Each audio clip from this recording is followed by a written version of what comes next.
Welcome back to our coverage of the LEC Spring Playoffs. Splyce and SK are tied after 2 games as we're gearing up for a very close battle in our next game of this series.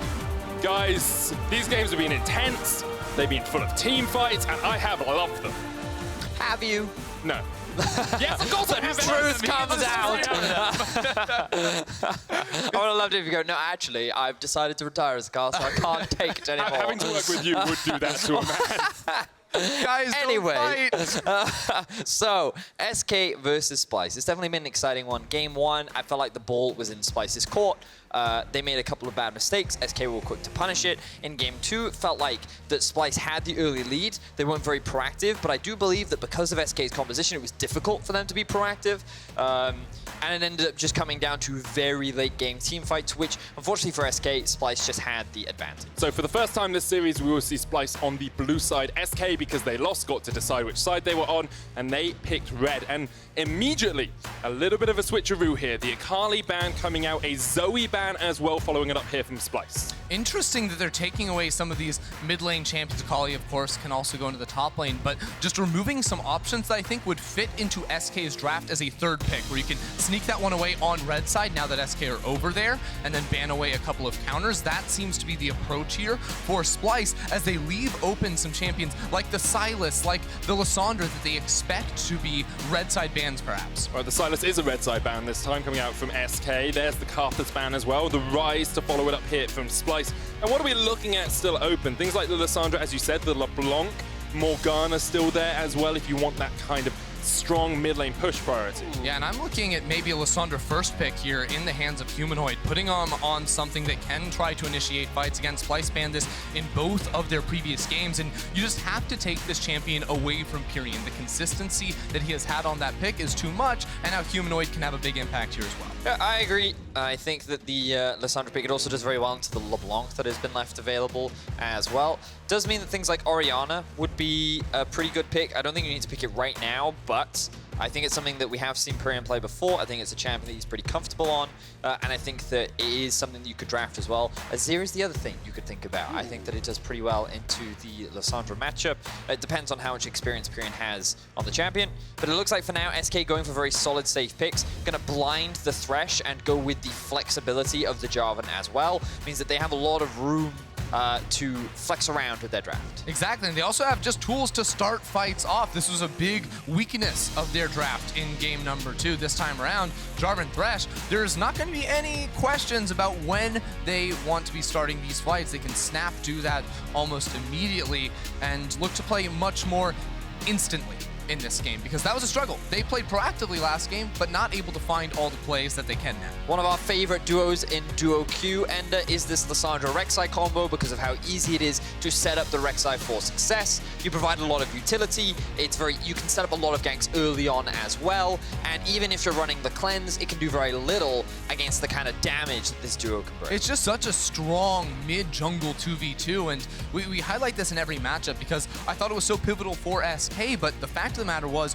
Xerxe read Selfmade like a book in the last game, and now he's on a stronger early game champion with the Lissandra in the mid lane as well. We turn our eyes towards Xerxe, who was one of the best junglers in the regular season, and clearly stepping up to the plate to perform today. But we do see SK use that powerful third pick on red side to lock in the Jinx for Crownshot. We saw this incredibly well from him in that G2 series where they were able to come back from behind and beat out G2 in the regular season. They then get rid of things like the Sivir and the Kennen to remove some of those power picks from Splyce.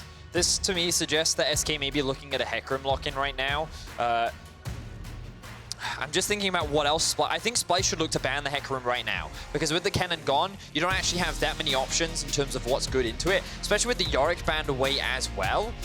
I just feel like you'd be hamstringing yourself by leaving it open, because I think it's then just a big, hey, you can take this and give a pretty favorable and comfortable matchup for Werlyb in the top lane. Well, they are going to decide to leave it open, and now I think SK can go ahead and get themselves a mid lane champion. Now, the Zoe we saw in last game was banned away. Does Pirean want to try his hand at the Azir? SK Gaming looking to go much more on the scaling side of things. This is interesting to see from them because it's such a large departure from game number 2. This is when, for the last 50 minutes of that game, the coaching staff behind the scenes was working out a strategy, working out a plan, and it seems to be strong team fight to beat Splyce their own game. What? Wait. So this Lissandra top, Vel'Koz mid? Yeah. So Vel'Koz mid is actually a classic counter pick into the Azir. Very strong. LCK love it. Yeah, they absolutely love it, along with like lethality Varus back in the day. But the reason is you can quickly push the waves. Hold that thought because this is going to be a Jayce AD carry. Yeah. Okay. So we're going to break things down. We're going to start with the Vel'Koz because that's the first thing that came in. I think we leave some of those specific breakdowns for when we get into the game. For now, we'll talk about how SK deal with answering this. Like, you've seen a Vel'Koz and a Jayce come out.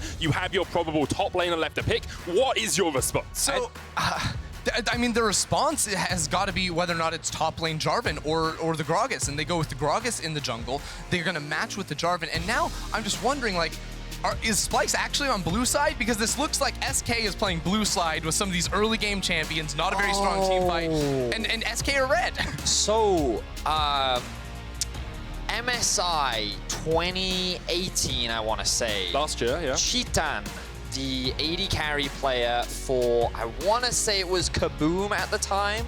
He played a Vel'Koz bot lane a lot. Yes, it was a very special pick for him, and we even got to see it at the MSI play-ins as well. And early levels, it doesn't look that good, but the moment you hit level 6, it's actually devastating, especially against AD carries that don't have the ability to dodge and dive away from the knock-up and the all-in power that Vel'Koz brings. And the reason why you pair it up with a Tham Kench is because he provides that safety and defensive power, because you've got to remember, Vel'Koz is very squishy, easy to dive on. Against a Jarvan and a Gragas, there's a big risk there. So the reason why you run this matchup is it's basically just keep the Vel'Koz alive, and he can 1v2 this lane with the wave clear and poke that he can provide. Yeah, keep him safe while the rest of the comp is built to be super explosive. This top side of the map from Splyce is very strong. They're trying to redefine expectations of fans, of analysts, of how they like to play the game. And SK, they're looking to do the same thing Splyce just did to them. They're looking for the scaling. They're looking for the team fight strength.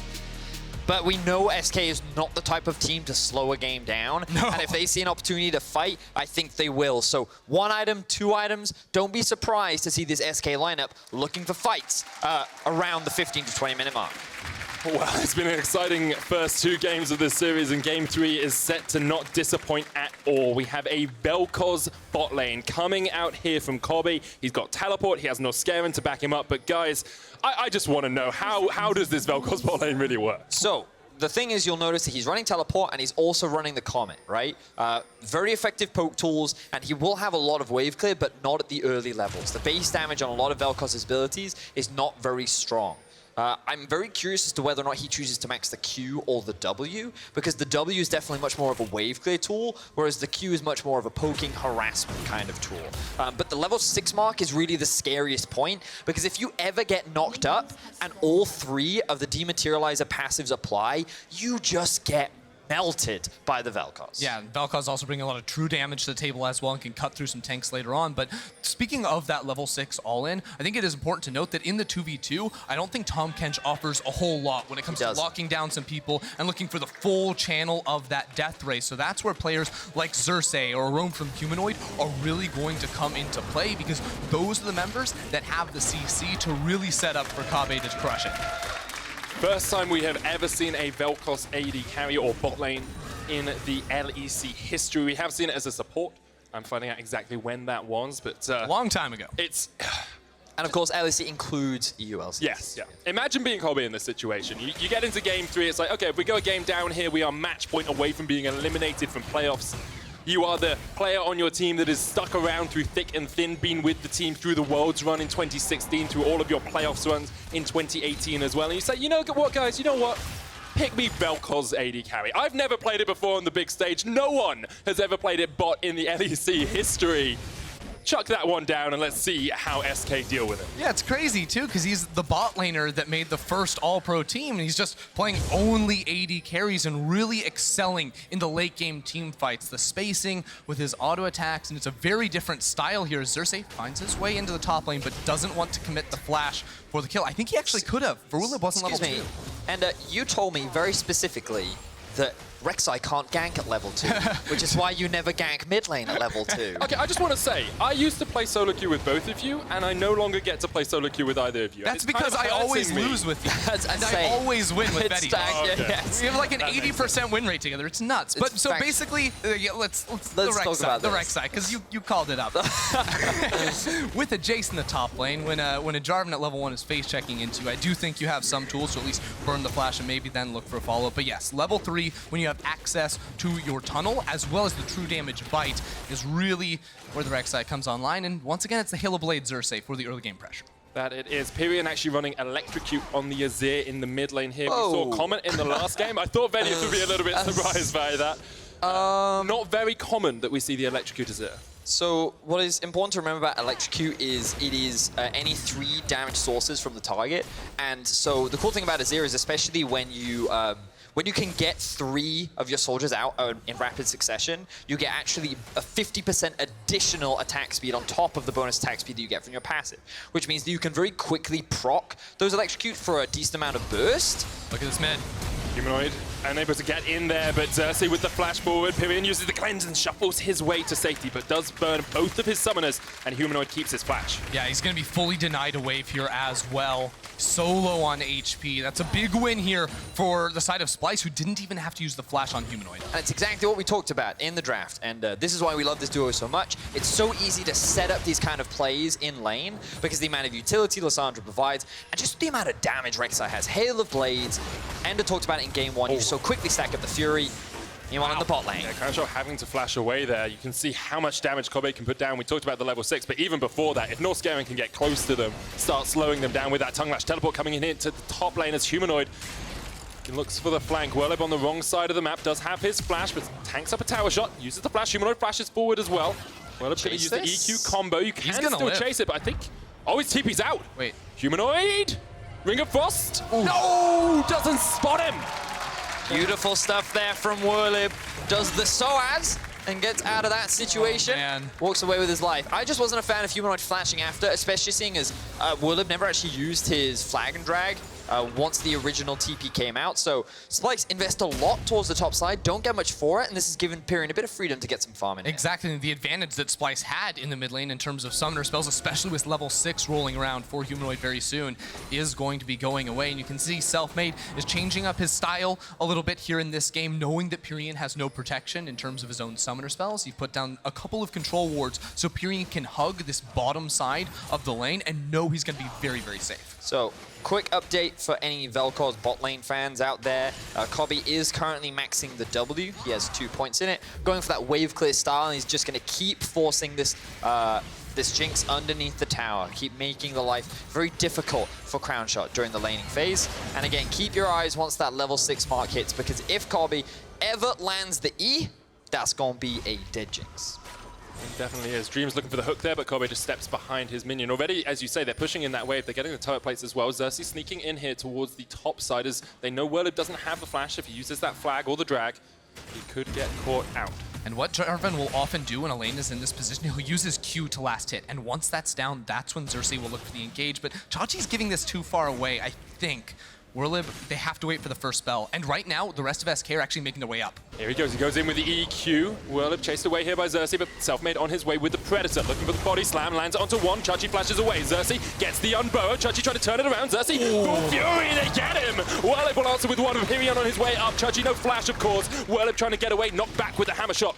And Chachi will survive. I'm very surprised that Splyce decided to run away from that rather than just commit to the 2v2, because you just saw how much damage that duo actually had. And the fact that Xerxe just nearly straight up killed Selfmade before he lost his own life just showcases how strong Hail of Blades Rek'Sai is in the other game. Yeah, it was the concern of Pirean roaming up through the river and them not knowing exactly how close he was that made them want to escape. But I agree, had they just stuck it around, maybe could have gotten a kill, but ultimately going to be a 1-for-1 in the end. And now with the flash off of Selfmade as well, there's just, I mean, when summoners go down, you see Gragas versus Rek'Sai, you just expect action. They definitely do. SK trying to mitigate some of that as much as possible in this early game. They know that Splyce have these power spikes, the level 6 Vel'Koz in the bottom lane, the 2v2 with Humanoid and Xerxe, so powerful if they can catch out Pirean. But SK seem to have the scaling advantage, you know, and Azir and a Jinx are going to be so powerful in that late game.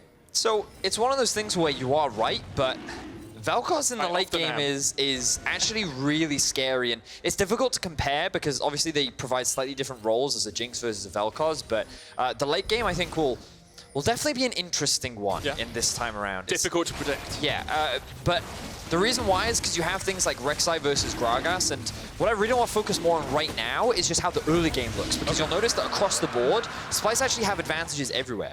They did build up a pretty significant advantage in the bot lane, but because Kobbe just went back to base, that's now equalized. In the mid, thanks to the early gank from Xerxe, Humanoid is sitting on a lead, and Vizicsacsi's just been dominating in the 1 versus 1. So Splyce in this laning phase are actually looking very confident and comfortable, and they've already built up a 500 gold lead. And what I want to see them do more of is actually splitting the map down the middle and playing towards Vizicsacsi on the top side of the map, because I think it's relatively easy to give some pressure quickly towards Humanoid in the mid lane and then use that pressure to go up top lane whenever a minion wave is crashing and zone Werlyb off of that experience. I think the bottom lane is safe enough, and you can see they're getting a lot of work done in the 2 versus 2 that you can leave them on their own, know that with the Tham Kench they are safe, and play fully around building up CS leads and knocking down turret plates on the upper side of the map. You can see already a 16 CS lead for Chachi towards that top side.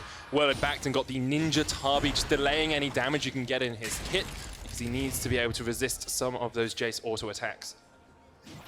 So another fun fact about Vel'Koz, Kobbe has actually decided to go 2 points in W, 2 points in Q. So he has a bit of extra wave clear, and he's got a bit of extra damage in the poke. So just in case people don't know exactly what Vel'Koz's skills are, the Q is the geometry orbs that he chucks out, the geometry, the A squared plus B squared equals C squared, the Pythagorean theorem. The W is the little liney boy that he throws in front of him that does damage. And the E is called tectonic disruption and is a little circle of bounciness that happens from time to time. You'll spot his ultimate. It's a big flip-off laser. See, now I can't help but think that whenever Vel'Koz lands the E, he's saying to himself, drop that B, and then you've got all this like dubstep coming into the background. At the moment, all that's happening is Kobbe is just continuing to push up that lane. They've got 3 plates. Xerxe waiting just around the corner here, misses the Prey Seeker onto Pirean. Could have just gone for the bow, but Pirean does still have the Flash Cleanse combo to get out. Kobbe takes a big chunk of damage down towards the bottom lane as the Super Mega Death Rocket did connect. And look at the pathing here from Selfmade. He has his Predator boots available. He can look for it, but Xerxe is here as well and can counter. Dreams has Flash Flay, has the Lantern as well. Selfmade coming in with the Predator, but not going to find his target. And Splyce have about 1,000 gold lead as we come past the 10-minute mark. We talked about how strong they can be in the early lane, how taking these plates will help them so much. SK need to find a way to mitigate some of this damage. Interesting that Pirean actually started with the Lost Chapter here. Why is that interesting? Well, because normally you go for the Nash's Tooth first, which is, I'm pretty sure, the Fiendish Codex plus the Stinger, right? So he's actually just invested in mana early on. And I'm going to make the assumption that he's actually maxed his Q rather than his W. Yeah, he has. So he's actually just taken full points in actual poking in lane and trying to just get that kind of initial burst damage out rather than the sustained damage that we more regularly see from many Azirs. Yeah, and I think the idea here is that at 2 items, you're going to hit 40% CDR very early on as we see an all-in top. Yeah, Werlyb went in with the EQ combo. Chachi just trades back onto him, and Humanoid coming in. The flash forward. There's the Glacial Prism. Locks Werlyb in place. The stopwatch isn't going to stop time for long enough. Cataclysms EQs away. Humanoid with the Glacial Path across the wall still has the chase potential. Nice shard will connect, and the long-range shock blast is enough. And there we have it, Xerxe and Humanoid playing around the top side. This is exactly what we needed to see out of them. Now with a 2,000 gold lead at the moment, Kobbe's just going to try his best to clear away these minion waves. It's difficult, but he's got Norskeren on the way, ready to defend him. Needs to be careful of the potential dive, but there is a TP available on Vizicsacsi as well. Dreams tanking up the tower here. There's 3 tower shots actually caught out. Kobbe gets so much damage down with the Lifeform disintegration rate, but it's not quite enough. They survive the dive, and they force SK back. You called it, Vedius. The level 6 damage from Kobbe was disgusting right there, comboed with the turret shots coming in.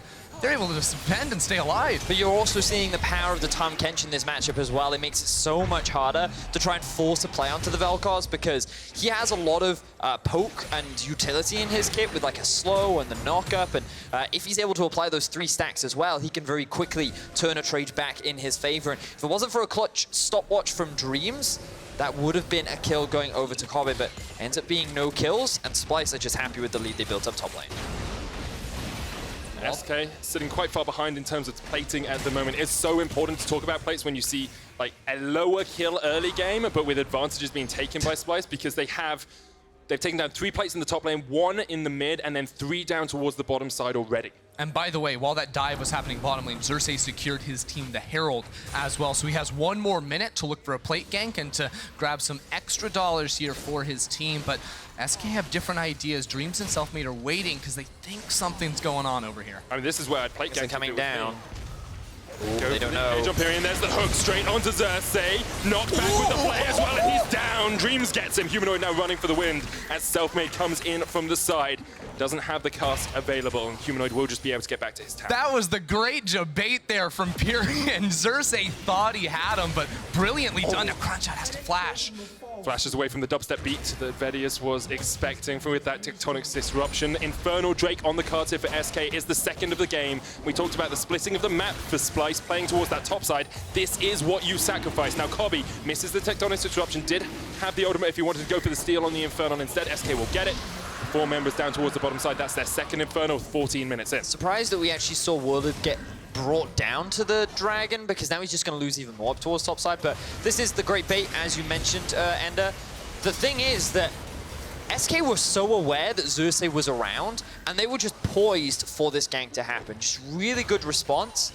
And then the Tham Kench ultimate, I'm not actually sure how it got interrupted, but you could see the animation start, and then it didn't follow through. So the support from the rest of Splyce wasn't there, meaning that SK could fully commit to that fight. But when you just look at the gold, even though that was a great play for SK, it's heavily in favor of Splyce. Yeah, and Splyce definitely have the game going the way they want it to right now, especially using this Herald to try and break this mid lane turret. I think both teams are actually relatively happy because with the gold earned from Triple H, 1440 on the side of Splyce, they have the early money they need to finish a snowball, whereas SK are comfortable falling down a little bit early on and relying on their team composition as well as the double Infernal Drake scaling to really take... Oh, wait a second.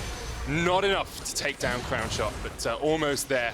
Tower will fall in the bottom lane. I did have a look back. The Abyssal Voyage was cancelled with a zap from Crownshot because, of course, if you take any damage during channeling that, it cancels it.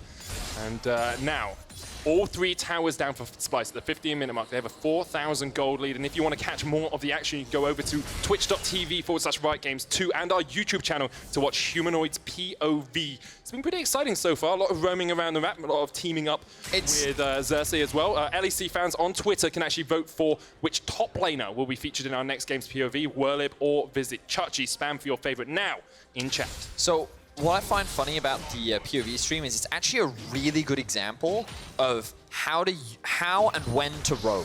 Because what you'll notice is that Humanoid this game has spent more time top lane than he has mid, right? And if you're playing against that, that's very frustrating as a top laner to have all this pressure sent your way. But he's also been able to keep up and even stay ahead in farm. So the fact that he's been able to maintain this experience and farm and gold advantage while still roaming top means that he's picking the right moments in order to make those plays. So a lot of props to Humanoid in order to find these leads for his team. It has about a 20 CS lead. There's about 15 down towards the bottom lane in favor of Crownshot, but Chachi miles ahead in top, getting chased down here by Selfmade, who flashes in, uses the cast back. Werlyb there on the chase. Abyssal Voyage comes out from Norskeren. Doesn't even need to use the Devour on Chachi, just walks away from it. And Chachi, oh my, he holds onto his flash during that as well. He has the phase rush to help him get out, and of course, the channel of the Abyssal Voyage from Norskeren. And look what's happening on the opposite side of the map. It's Vizicsacsi absorbing the pressure while the rest of his team is able to get some small advantages, start chipping away at the tower, and setting up for more plays. Because ultimately what Splyce need is they need darkness on the map for SK, and then look with the tools they have with themselves, with the Lissandra and the Rek'Sai to find a good fight. It's been really impressive early game pressure here from Splyce. Not heavy on the kills, but continually finding the chip damage, finding those advantages. 17 minutes in, they're about 4,500 gold ahead. And it hasn't always been the story of Splyce as well. We've talked about them as a strong early game team that kind of falters around the mid game. Now I want to see them use this strong early game lead they've established to really accelerate the game into that mid game. Just as a quick note as well, you guys can see the vote in the bottom left. It's actually very close Super between close. Xerxe and Werlyb. Many people excited about the 2 top laners. Who would you guys want to watch? I would probably want to watch Xerxe. Like, his cannon has been really cool, and he's now played Jayce as well. So I think I would want to see what he brings next, because I can't remember what he played game 1, but it's his 3rd different champion now. I can definitely remember. It was Google it. It was GP. GP, yeah. So he's played 3 different champions in 3 different games, so you know you're going to get something new, which is why I think I'd probably check that out. I just want to say that's faulty logic. Just because he has played different champions doesn't mean that That's next definitely one will not be how it different. works. That is completely accurate. Oh, okay. Unlike you. Right, speaking of unique champions, I did get informed by our stats team, Kobbe is on his 14th different champion this split with the Vel'Koz. The most of any AD carry, and he's pushing through the mid lane here. Crownshot takes quite a bit of damage as Kobbe gets gobbled up by Norskeren, but continually Splyce just doing this kind of 2-lane split with the Rek'Sai rotating between the 2 lanes. Yeah, and because we're so early on into the game, there's not even a Baron up just yet. So Splyce have actually done a wonderful job of building up an advantage with a 5,000 gold lead. And the next step for them is going to be go pick up their first strike of the game, because right now they have all the control in the world over this bottom side of the map. And then they can eventually transition that into pressure around the Baron, which they need to close this game. So what's really fascinating about this game is SK have drafted heavy team fight, right? And in a team fight situation, obviously what you want is the enemy to group up so that you can fight them. Yes. The problem that they have right now is that Splyce they built an advantage bot lane and they built an advantage top lanes. They have 2 strong side lanes. Oh, it's a fight in mid lane. Glacial Prism is used it onto Crownshot. The path comes out as well, but Xerxe just with the flank position. So you end up in this situation where you can't actually force anything because you're being split apart too much. So you never actually get that 5v5 because you're forced to like catch all the waves that are being pushed. And even if you try to, Jayce is really strong, and so is the Vel'Koz. And it's really difficult right now for SK to actually force anything. And their best bet is to just slow the game down as much as possible. They want to get to 2, maybe 3 items, and then play around a Baron, because that will be the best scenario for them to actually get that 5v5 where all of Splyce will be grouped up and they can finally engage with maybe a Jarvan flank or a Gragas flank. Yeah, the Baron is so important when you see the sort of dynamics of split push versus team fight, because ultimately between the 25 and maybe 30-35 minute mark, the team that's trying to split push needs Baron to actually close and be able to take down inhibitors or inhibitor towers. So they get sucked in to this idea of they have to get this Baron, and what the team fight team can do is actually just forget the side lane very quickly, bring their split pusher up with the rest of the team, and force the split push team to go for the 5v5, and that's what SK will eventually look to do once they have the items, as Vedius said. It just feels like they're not quite powerful enough yet, and especially with the poke that can come out from a Jayce, from a Vel'Koz, from long range. It's always hard for SK to find those perfect engages, but maybe something in the middle lane as they group up as 3. They need to be making sure they soak up this side wave experience as well. You can see Xerxe and Humanoid in the side waves. SK will need to be getting all of that CS, or at least as much of it as possible, without giving up too much in the mid lane. Once again, we see Splyce just splitting up the map, playing along all 3 lanes. They have good vision control around the Baron right now. They haven't been able to set up really deep vision, but they do have wards kind of littered along the entrances. And to be fair, SK have done a good job of just maintaining control, at least over the top side of their map. But everyone is resetting right now. Vizicsacsi, you need to go back to base.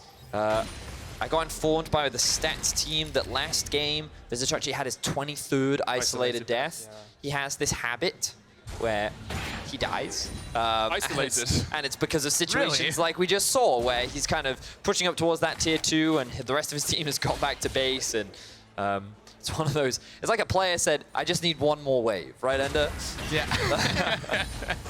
I just want to, like, it feels like both teams are happy with the pace of the game at the moment, and we talked about SK wanting to slow it down, but it's not often we get this kind of chance to break down exactly how a team is going to take the next steps and what the perfect execution of the next steps for a team would be. Splyce here well in the lead, they're about 6,000 gold ahead, but how does perfect execution of this team come from here on look? Right. I think it's a difficult one to pull off because, again, 1-3-1 comps, and it's why you don't see it a lot, they're just not very easy because ultimately the line of thinking behind them is it's not about getting a big win ever. It's always about chipping and chipping and chipping and building up your lead until you reach this point of critical mass where you're just so far ahead the other team can't fight you. So right now, Splyce have done a wonderful job because they're up 6,000 gold at the moment, but ultimately it's by playing through Vizicsacsi and allowing him to push the towers and eventually threaten an inhibitor. Right now, Splyce are going to control the top side of the map to force SK to potentially look for a pick while the split happens. And you can see Splyce just have a little bit of vision here as they spot out Pirean on that control ward. Selfmade waiting around the top side as well, but they continue just to go for this split map. And Crownshot will just try and clear out the waves as much as possible. It's chip damage by chip damage here for Splyce. So you just asked Medic kind of what are the next steps and what are we going to do. So I've asked the observers to bring up a full screen mode for the time being. And what you'll notice is that pretty much consistently, Splyce have pressure in all 3 lanes. They have the wave always pushed up as far as possible. And then every time they get that vision control, they then slowly move their wards in deeper and deeper into the top side primarily, right? Now the problem for them is they've actually had to reset because they've lost a lot of their vision. They've expended a lot of it. And this has allowed them to group up, as you can see from SK, and actually force some plays. But then you just got Chachi up towards the top side, pushing towards the tower, chipping away at it. I mean, that tower's going to go down. This is exactly what you were saying, Ender. Yeah, and Vizicsacsi is just doing such good work right here because SK did it a little bit early. I think they grouped up to find a fight too early on in the game. That meant that Vizicsacsi never had to TP in, Splyce didn't, or SK rather, didn't find the engagement they wanted. And now that the inhibitor is exposed, playing this composition actually becomes way easier because we know Chachi smashes in the 1v1. So what he's going to do is he's going to walk up to the inhibitor, it's going to pull down 2 members of SK, and the second that happens, it gives Splyce the numbers advantage to pressure on towards the Baron. And a few minutes ago, I asked, would Splyce be able to have a cleaner mid-game? Well, it seems to be exactly that as Werlyb engages down towards the bottom side. Abyssal Voyage used in here, but Werlyb just gets chased out by Chachi. Xerxe there with a flash forward to chase him down. That's one. Norskeren and Kobbe are here to join this fight if they are needed, but already SK have lost a man. And look at it, it's SK over-committing to try and find a pick on the strong split pusher. Splyce realized, okay, we can just actually punish that overextension before you look for any type of large objective, and now they have a free mountain on top. And I do think that's the one thing that we haven't touched on a lot of is if you try and attack the split pusher, the Tham Kench is very quick to respond. And we've seen it a couple times where in the top lane when Vizicsacsi was overextended, it looked like he was about to die.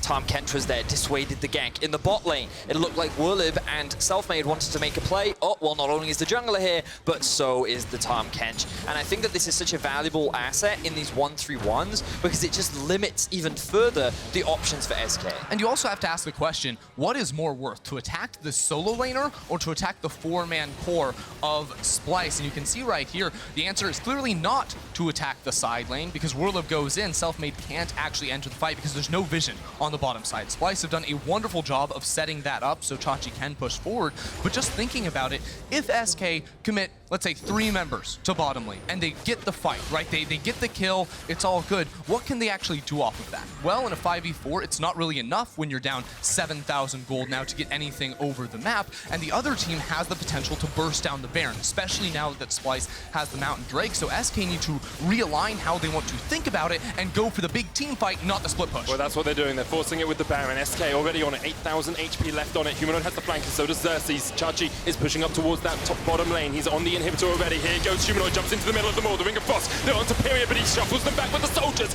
Organic destruction from Kobbe as they take down one, and they're just going to clean them all up. Splyce rout SK. SK had one shot, and they missed it by a mile, and Splyce take them all out. Splyce were just way too far ahead. They call in the TP, they find the fight around the Baron, and look at this. Kobbe playing the bot lane, Vel'Koz has the TP. Are they just going to look for the end because they've got 3 members in the base? It looks very good for Splyce right now, and I think they're going to go for the game off the back of a single team fight. Splyce are looking to take an edge in the series. This has been so clean from Splyce. Moment by moment, they knew exactly what they were doing, and after an impeccable early game, an impeccable mid-game, Splyce are 1 game away from winning this round of playoffs.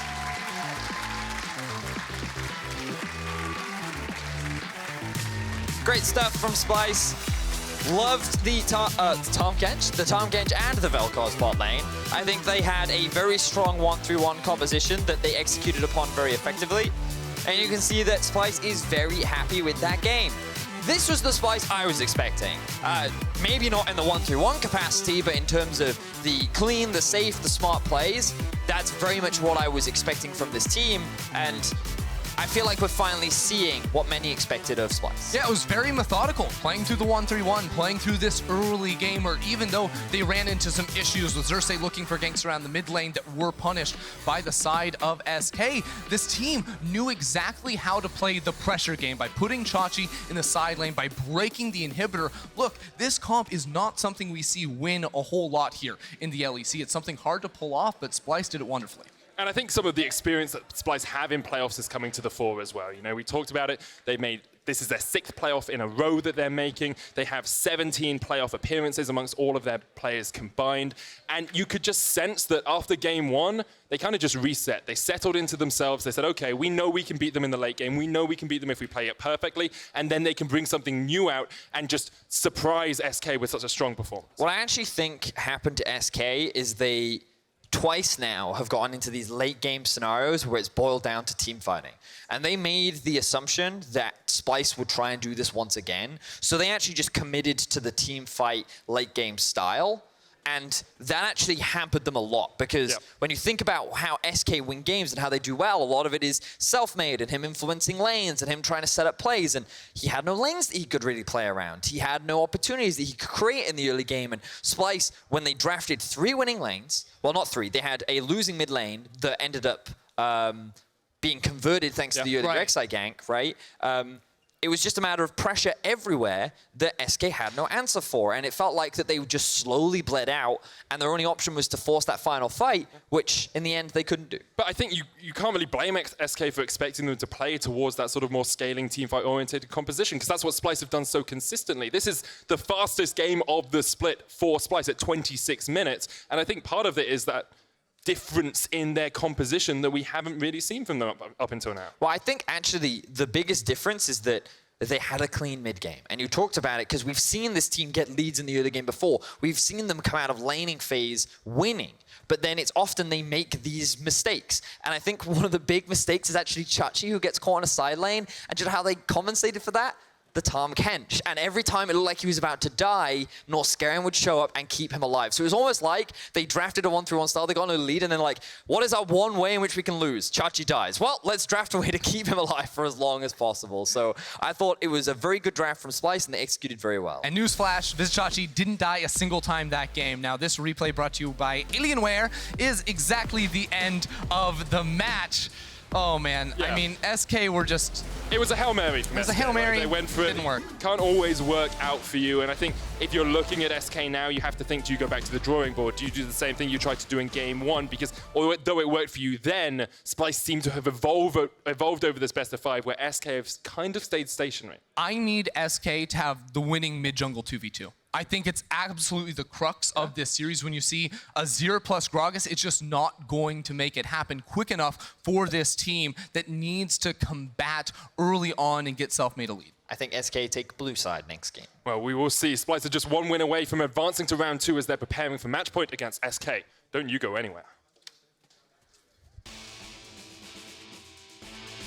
Xerxe gets the unbow. Chachi trying to turn it around. Xerxe, full fury, they get him. They don't know. Pirean, there's the hook straight onto Xerxe. Knocked back with the play as well, and he's down. He's on the inhibitor already. Here goes Humanoid, jumps into the middle of the the Ring of Frost. They're onto Pirean, but he shuffles them back with the soldiers. Organic destruction from Kobbe as they take down 1, and they're just going to clean them all up. And after an impeccable early game, an impeccable mid game, Splyce are 1 game away from winning this round of playoffs.